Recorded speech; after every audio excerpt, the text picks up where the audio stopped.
Right, so, hi, I'm Jack, or Strad, I answer both, and my talk today is the clicker working? Is the clicker working? Yes. So, I'm going to be talking about, we've heard from, we want to hit like all these users, we've got some ideas of how to get there, but we've got a few issues to deal with to begin with, which is like actually getting running what we have currently. So, I'll just dive back a little bit first and see where we've come from. In the beginning, shorter transactions worked. We had them started in 2016. It was wonderful. Barely. Things were a little slow, but a little memory hungry. Some of those who were doing transactions in the heady days of October, November 2016 might remember computers crashing and so on. Obviously, you needed a full node. That's still mostly true, unfortunately. Certainly for a long time only worked on a few Linux-based systems. And as lovely as it is to have finally reached the year of Linux on the desktop, it's not really good enough. Now, fortunately, the last of these items is something that has been able to be worked on more by the community, and I'd like to give a shout out to Radix42 and Kozumarov, I always mispronounce his name, but who did some amazing work on portability over the last few years that we've been able to pull in. So that's not really the focus of my talk. My talk is looking at the other hungry elephants in the room. One of the first things we could look at was the fact that the big memory hungry cost was the parameters for the circuit that we're using. And so we started off with it being roughly 3 gigabytes that you needed to have. 2.5 of that was the parameters. So we did some engineering optimizations, what we call streamed proving, because you only need some of the parameters in memory at a time. So just pull them when you need them. Great, that halved the memory cost and made transactions take longer. So, win some, lose some, swings and roundabouts and all that. But yeah, we've got to go faster. We want to do better. So the next thing that you can start looking at is, okay, what other components of the system can we attack? And the next one was the proving system itself. So the original Sprout proving system that we used was the BCTV 14A paper, which you may have heard recently had some other issues with it in our particular instantiation. But anyway, what we did when we deployed Sapling, we also modified, we redeployed Sprout in a sense. So we took the exact same circuit, added in some optimizations that we found, and deployed it with a new proving system, the same one we used for Sapling. That gave us essentially a 3 times memory improvement, because now you under a gigabyte of memory for that, and halved the proving time. Excellent. We're not done, because that's still not really good enough. Under a gigabyte, that's maybe barely within the reach of phones. And then if you're doing anything useful, you'll get killed all the time in your phone apps. So, okay, well, why are these parameters so large? They're large because the circuit that they contain is large. The circuit is the statement that you're trying to make some proof about, namely that the notes that you're spending previously exist, that they haven't been spent before, that's typically done outside the circuit. The inputs add up to the outputs, all that jazz is handled inside the circuit. So let's make that smaller. So this is essentially what one of the core things we did in the Sapling upgrade. On the left, we have the original Sprout circuit. So that has, it's designed for what we call 2 input, 2 output. So a single proof takes 2 notes to spend and generates 2 new notes. And then you can do some fun things to be able to spend those notes in the same transaction or whatever. But essentially 2 inputs, 2 outputs, standard use case we figured. On the right is the equivalent in Sapling. Now Sapling, another optimization we did was to split the circuits apart. So we now have 1 proof per input and 1 proof per output. So you can see on the bottom there, that little bit down bottom, we have 2 spend proofs and 2 output proofs. That reduced everything by about 90%, which gives you far more space on your computer to do things. And at the same time, it drastically improves the performance of the proving system, and of the proofs that we make, and therefore of the transactions. Now, one of the reasons for that is you'll see, you might be able to see on there some numbers at the top. So the original Sprout circuit was about 1.9 million constraints, around about 2 million constraints. A constraint is just a very simple, A times B equals C, roughly, in R1CS. So just a little mathematical equation, and we build up a bunch of those to form the things we're using.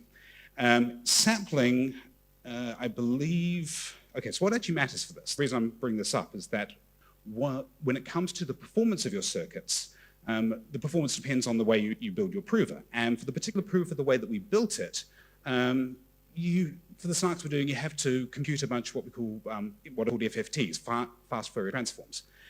And there's a fun property of the way that the proving system operates where every time the number of constraints in your circuit goes past a power of 2, the size of the FT, and therefore essentially the amount of computation you have to do roughly doubles for the particular proving system that we're using. And you can see this on this graph. This was when we were tuning sampling. We were like trying to pick a particular number for a particular part of the protocol. And so we're just increasing the depth of this tree. It adds like a fixed amount of constraints every single time, and you can see sort of these cliffs that you hit. So the upshot for that was that in Sprout, we were just under, from memory, about 2 to the power of 21 constraints. And for the equivalent in sapling, 2 input to output, it's just under 2 to the power of 18, which is roughly 8 times smaller, and you get some equivalent performance improvements overall. So that covers sort of all the performance aspects of it. But there's one other piece that matters here. So like at this point, we now have 2 to 4 second proofs. Excellent. 40 megabytes of memory. Perfect. That'll let you run on a phone. We want to do better. We want to be able to run on even smaller, more constrained devices. Because, you might have 40 megabytes of memory. What if you only have 40 kilobytes? And this is when we get into the realm of things like hardware wallets and embedded devices, and we want to be able to do what we can on there. Now, I am not an embedded engineer. I know there is some crazy stuff that they can do to run really weird, complex protocols in incredibly constrained environments, but we can make their lives a bit easier. So on the left here, we have the original Sprout key tree. So you can see you have the spending key from which you can derive the incoming viewing key and then the payment address. So whoever's sending you money has the green bit at the top, and then you need the yellow bit to receive your funds, and you need the purple piece to spend. Now the problem in Sprout was that the spending key was required by the entity making the proofs because it was you had to make assertions about it inside the circuit. And what that meant is that the person who made the proofs inherently required what we call spend authority, who was able to spend the funds. Now, if you have a device that is unable to make proofs, that device is unable to control who is allowed to make proofs. Because if you have you have your untrusted laptop and you want to have some device controlling funds, you have to send the spending key to that laptop, and then you're kind of screwed because the laptop now has the funds. If you've got, if it can get compromised from there, it's all off. So what we did in sapling is we sort of added a bunch of complexity to the tree, which was real fun to deal with. But the core bit that matters here is the distinction between the spending key and the proof authorizing key. What that enables us to do is to give what we'll call the prover, the proving entity, this proof authorizing key. And that then allows them to do everything that they need to in the full stack. And then that last layer in between the spending key and the proving key, is where we can stick this boundary. So whoever controls the spending key is the one that does the final spend authority by making a signature over the resulting transaction. And that signature can be done in a much more constrained environment, because now we're just doing Schnorr-style re-randomizable DSA signatures. Whereas the entity that has the proofs, you're trusting them with your privacy, because obviously if you're making the proof, you get to see all the private information that goes into that proof. But you then are in a situation where okay, I trust my laptop with my privacy. You think of your standard hardware wallet style use cases. You trust the device you plug it into with your privacy because you're looking at your transactions on there. No one's going to sit there on your hardware wallet and scroll through your transaction history. That's just not fun. So we have all this that's been put in place. So what can we actually do with it right now? Well, We can make shielded transactions on a full node. Let's not do that in this demonstration. We've already had someone do it, in fact, so apologies, Andrew. But I consider that boring. So we could do shielded transactions on a phone. I'm going to leave this as an exercise to those of you in the audience who have Android phones. One note on that, apparently the URL that's on the little card that we gave you doesn't actually work, so we're in the process of fixing that. But that should be working later today, hopefully. So what I would like to demonstrate is shielded transactions in the browser. This demo code is available, and feel free to play with it like during the talk. If you actually don't play with it during the talk because you'll interfere with my demonstration. But after the talk, please go nuts. So what I have running on my laptop here is I have a Zcash full node running on testnet, nice and pretty. I then have the Light Wallet D, which is our sort of summarizing service that we built as part of the reference wallet project. And so I've got this ingester here, which every time a new block comes in on testnet, it's pulling it in, and then puts into this compact block storage format. And then I have a front end that's serving this via gRPC. gRPC, turns out, you can't actually use with a browser because it requires HTTP2, and there's a whole kerfuffle of things. So in fact, you also now need a proxy in place, so I won't show, but I'm running Envoy in a Docker. And then I have just a little Node.js app that is running in the background. So this is all running locally. So let's pull this up. I'm going to go to localhost.com, pull up the terminal side, because then you can see what's going on. So this is a Zcash wallet running in my browser. It's currently it stores everything in memory because who has time to deal with local storage? So it's just going to quickly scan. It's pulling data straight off the local node. And there you go, it's finished syncing. You'll note it started at height 500,000 because what we did was we set a checkpoint. So I know that I have no funds prior to that point in this wallet, so there was no point in scanning it. Cool, so now we have a wallet. It's got 20 TAS in there. I'm going to go to the ZCon Swag app and see if anyone did post a... oh no, is it going to... Come on, internet, please. Live demos are us. Boo. Okay, I am going to give up on this and go to, here's what I prepared earlier. Get new address. Cool, so here is another test sampling address. Let's just verify it had no balance. Cool, no balance, there we go. Oh no, here we go, cool. There we go, oh, Linda wants some swag. Cool, let's go get her address. So pop that in there. Let's send Linda 5 TAS, that'll do. And click send. Right, so that is now building the transaction. It's going to take a moment. It is doing a one input to output transaction. Now this WASM build, it is currently doing everything completely synchronous, as in I cannot use the browser UI while this is going. Pull request accepted.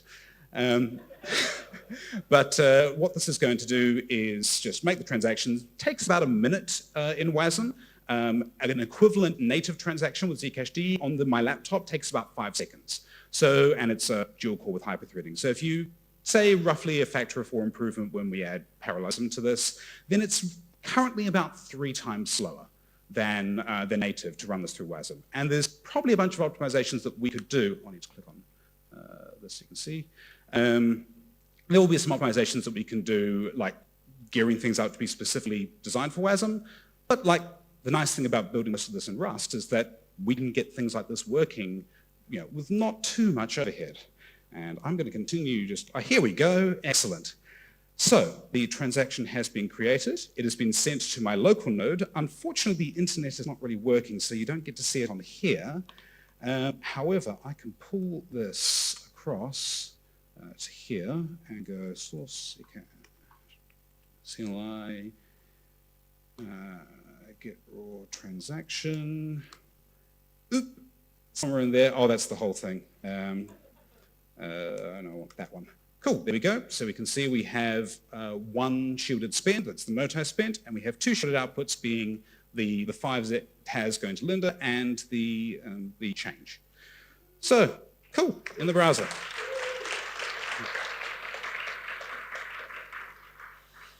Right, eventually my internet will come back. Anyway, let's go back to the talk. So that covers transactions in the browser.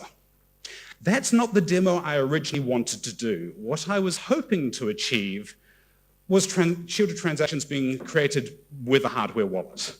I spent a couple of months trying this and was unable to get things working with Ledger as it currently is, mostly because the Ledger Nano S has about 0.5 megabyte of stack space, and I am not an embedded engineer, so I can't deal with that, particularly in like using the full Ledger BTC app, which is what you would want to build this into. What I was able to do was essentially get a proof of concept working of the, of the core sort of signing part. Because all that a ledger needs to be able to do is actually just receive some digest that it needs to sign, ideally receive the transaction in a form that then it can give you a little information on the screen about what it's signing, and then it can authorize it, make the signature, send that back out, and you know it's valid. So I'm just installing it's based on the sample app at the moment that they provide, just showing how to do a signature. So this is going to take a message. It's going to make I think it's to a double SHA-256 because I didn't bother taking that out of the example app to get a digest of that, and then it's going to make a red jub signature over it with this is not my real passcode, by the way. It's going to make a red jub signature over it using a key that was generated on the device. Cool, so the app's installed, so let's pop up. So on the right-hand side, I have a USB tool that's showing debug logs from the device, and on the left-hand side is the demo running on the laptop. Cool, so I've turned on the app and it's made a private key on the device, just generated a random one. I do not know what it is. Ignore the constants behind the curtain. That was debugging stuff I forgot to leave out. So I'm going to just type in some random message, I don't know, something interesting. And okay, that's sending across. The first thing the app does is generates a public key from that private key, and then it will send it back. You'll notice this does take a little while. It works, but slowly. Cool, so there's the message on the device. I'm going to click sign. Now it's going to compute the signature. I had to also split this apart to avoid stack problems into individual components. This is not a nice API. Please don't use this in real protocol design. But there we go. Received the signature, sent it back to the device, and verified.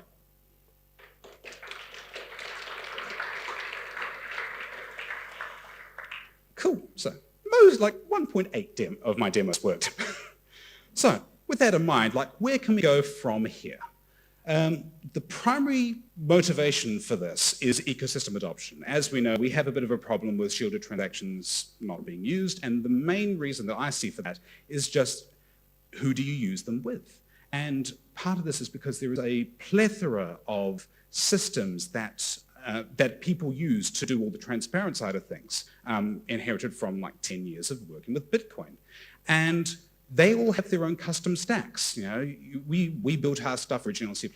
We have now nice portable implementation of Rust, but people are using Scala, Clojure, PHP, I assume, to do all this. And so it's not enough to just go, oh, we have this nice little library that you can use. You have to provide it to them in a way that works for them. So, for example, wallet providers, they need to be able to add shielded addresses and transactions to their wallets. That's going to require putting things into either a library that they can get in there, or possibly even some custom code that works in there. Same with exchanges. They'll have their own custom stacks that they want to deal with.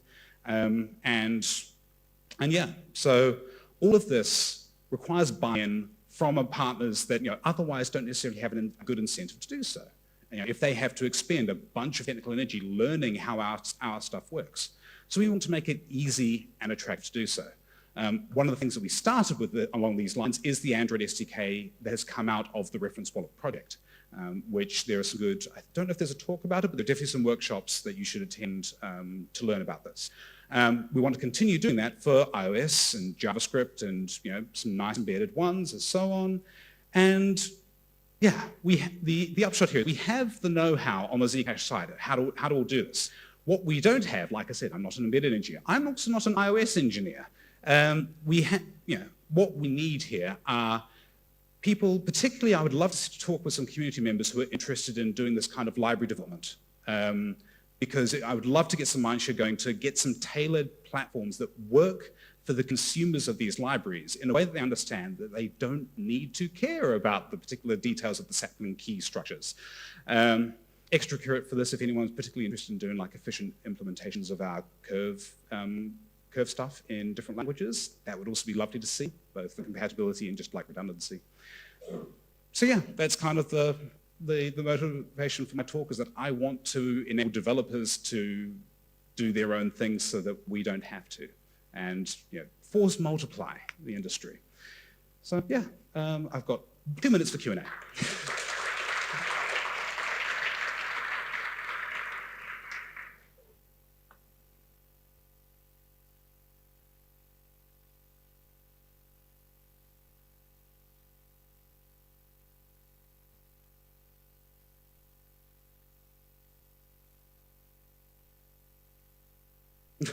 Okay. Hello. Oh, no. All right. I can hear you. Okay. Thanks for the talk. It was very cool. So I wanted to ask about the ledger thing, just because I recently started looking into that.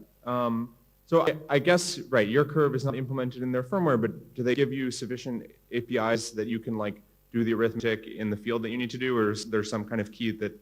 So we did the entire, what I did for this, my colleagues Sean Bowe and Eric Ogilvie-Wigley have been working on a new implementation of our Jub crate, which is designed, it's constant time, which is lovely, but also it's designed to work in embedded systems in Rust, no standard. So that's what I leveraged for that demo. It still takes a bunch of space on the stack to do these field multiplications and things. So, but I didn't need to rely on anything from Ledger specifically for that. I did use their Blake 2B implementation, so I didn't have to bundle it to reduce the app size. But yeah, my expectation is that this will become significantly easier for the Nano X, which I got one of, and I was going to try and use for the demo, but they haven't released the SDK yet. So once that's out, I'll give it a go on that. Okay, thanks. If you have anything else, come talk to me.